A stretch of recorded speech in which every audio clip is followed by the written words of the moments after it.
కాకరపాదు ఫుల్గా పూలు పూసింది. ఈ బట్టలు ఆరేసుకునే తీగలన్నీ కవర్ చేసుకొచ్చింది.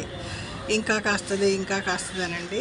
3 నెలలు 4 నెలల నుంచి దీనికి కోడిగుడ్డు తొక్కలు, మామిడికాయ గుజ్జు ఏమేమో వేస్తున్నాయి. ఈ వెజిటేబుల్ పీల్స్ అన్నీ వేసేసండి. లాస్ట్కి బట్టలు కూడా ఆరేసుకోవడం మానేసాను. ఇక్కడ చూడండి, ఒక కాయ వేస్తుంది.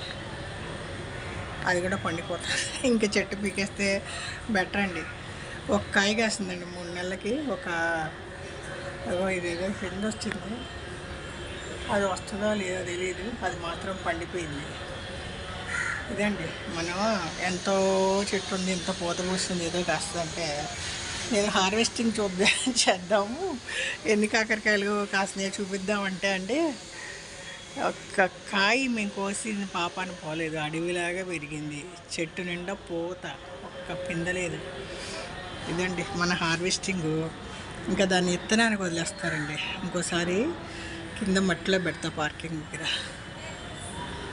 ఇంకా పీక్కకూడదు, కాసేపు పూసే చెట్టు పీక్కకూడదని ఎదురు చూస్తున్నా, కానీ దీనివల్ల ఉపయోగం ఏమీ లేదండి. ఏదో తమలపాకు చెట్టు పెట్టాను, ఇది వచ్చైనా సచ్చైనా అన్నట్టుందండి. చిన్న చిగురు ఏదో వేసింది, బతికినట్టేనా అనుకుంటున్నా.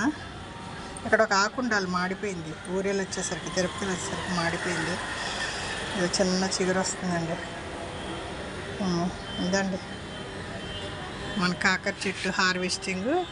ఆ వీడియో రాదండి, మీరు ఏమి ఎదురు చూడబాకండి.